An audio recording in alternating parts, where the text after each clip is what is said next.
प्यार एक ऐसा एहसास है ना, पर किसी को प्यार करने का सही तरीका क्या है? चलिए आज एक ऐसी ही राजकुमारी की कहानी में चलते हैं जिसने प्यार, कब्जे और आजादी के बीच का फर्क एक बहुत ही खास तरीके से सीखा। तो सवाल यही उठता है कि अगर कोई चीज हमें बहुत प्यारी है तो उसे अपने पास रखने का सबसे अच्छा तरीका क्या है? क्या उसे बांध कर रखा जाए या फिर उसे आजाद छोड़ दिया जाए?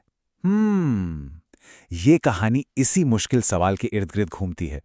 चलिए जरा कल्पना करते हैं एक ऐसे राज्य की जहां हर चीज की कीमत उसकी बाहरी खूबसूरती और इस बात से तय होती है कि वो कितनी आपके काबू में है। मतलब जो जितना कीमती उतना ही कैद में। हमारी कहानी की शुरुआत बस यहीं से होती है।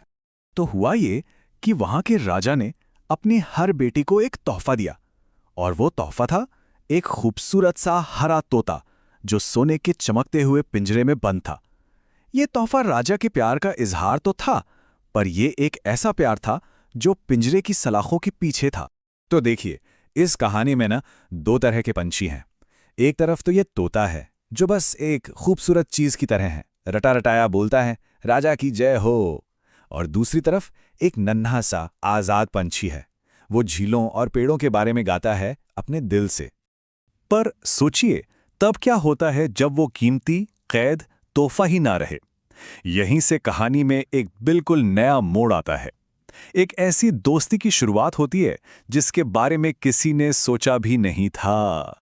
हुआ ये कि हमारी एक राजकुमारी सितंबर का तोता मर गया और वो बहुत दुखी थी।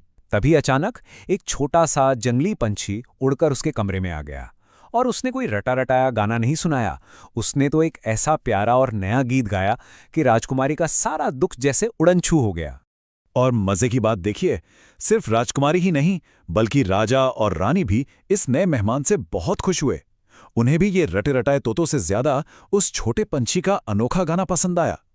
उन्हें एहसास हुआ कि राजा की जय हो की रट से कहीं ज्यादा सुकून तो इस आजाद पंछी के संगीत में है।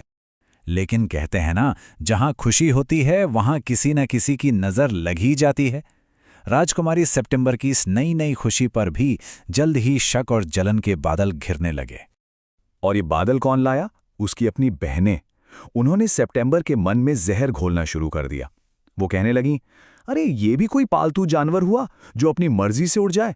क्या पता वो कल लौटकर आए भी या नहीं। मतलब उन्होंने सीधे सीधे उसके खोने के डर को हवा दी। और फिर उन्होंने दी अपने काम की सलाह, उसे पिंजरे में डाल दो और वहीं रखो। सलाह सीधी थी, पर कितनी खतरनाक।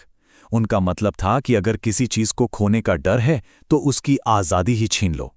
और इस सलाह के ऊपर एक लेबल लगा दिया, सेफ्टी फर्स्ट, सुरक्षा पहले। पर यह सुरक्षा बस पंछी की नहीं थी, ये तो राजकुमारी के अपने डर को सुरक्षित करने का एक तरीका था। और होता वही है जो अक्सर होता है, डर जीत जाता है। राजकुमारी ने उनकी बात मान ली और एक ऐसा कदम उठाया जिसने प्यार को ही एक सजा बना दिया। और देखिए क्या हुआ। अपने डर के चलते सितंबर ने उस छोटे से पंछी को पिंजरे में डाल तो दिया, पर बहुत जल्द उसे अपनी गलती का एहसास होने लगा। वो पंछी जिसने पूरे महल को अपने संगीत से भर दिया था, अब एकदम चुप था। उसने खाना पीना भी छोड़ दिया था। राजकुमारी ने जिसे बचाने की कोशिश की वो उसी के हाथों मुरझा रहा था। पक्षी ने अपनी खामोशी की वजह बताई। उसने कहा, चावल के खेत, झीलें और ये पेड़ पिंजरे की सलाखों के पीछे से बिल्कुल अलग दिखते हैं। क्या गहरी बात है। मतलब आजादी सिर्फ उड़ पाना नहीं है, आजादी दुनिया को बिना किसी रोक टोक के देखने का नाम है। और इस सब पर उसकी बहनों ने क्या कहा? कोई हमदर्दी नहीं, उल्टा उन्होंने सलाह दी कि सख्त बनो। अरे उन्होंने तो यहां तक कह दिया कि अगर वो मर भी जाए तो उसकी ही गलती होगी। सोचिए, उनके लिए किसी पर काबू पाना किसी की जान से भी ज्यादा जरूरी था। तो अब राजकुमारी के सामने एक बड़ा फैसला था। एक तरफ था उसका डर और दूसरी तरफ उस नन्हे से पंछी की जिंदगी। अगली सुबह जो हुआ उसने राजकुमारी को हिला के रख दिया। उसने देखा कि वो छोटा सा पंछी पिंजरे में नीचे एकदम बेजान शांत पड़ा है। ऐसा लगा जैसे वो मर चुका हो। उस एक पल में राजकुमारी को लगा कि उसने अपने प्यार का ही गला घोट दिया है।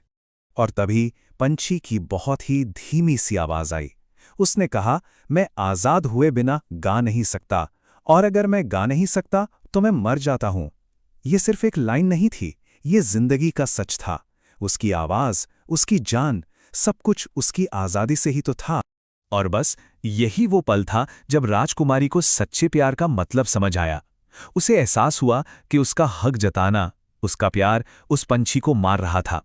तो उसने अपनी खुशी से ऊपर उस पंछी की खुशी को रखा। उसने खिड़की खोली और उसे आजाद कर दिया। तो अब सवाल ये है कि जब राजकुमारी ने डर की जगह प्यार को चुना, तो आखिर में हुआ क्या? इस एक फैसले ने उसे क्या इनाम दिया? कहानी का अंत बहुत दिलचस्प है। राजकुमारी सितंबर, जिसने अपनी खिड़की हमेशा खुली रखी, वो बहुत ही खूबसूरत हो गई और उसकी शादी एक राजा से हुई। और उसकी बाकी 8 बहनें, जिन्होंने अपनी खिड़कियां हमेशा बंद रखीं, वो बदसूरत और चिड़चिड़ी हो गईं। मतलब साफ है, खुलापन खूबसूरती लाता है और बंदिश बदसूरती। और वो नन्हा पंछी, वो हमेशा लौट कर आया। क्यों? क्योंकि वो राजकुमारी से प्यार करता था। इस बार वो किसी पिंजरे की वजह से नहीं, बल्कि एक आजाद रिश्ते की वजह से लौटा। ये कहानी यही तो साबित करती है कि जो बंधन आजादी और भरोसे पे टिका हो, वही सबसे मजबूत होता है।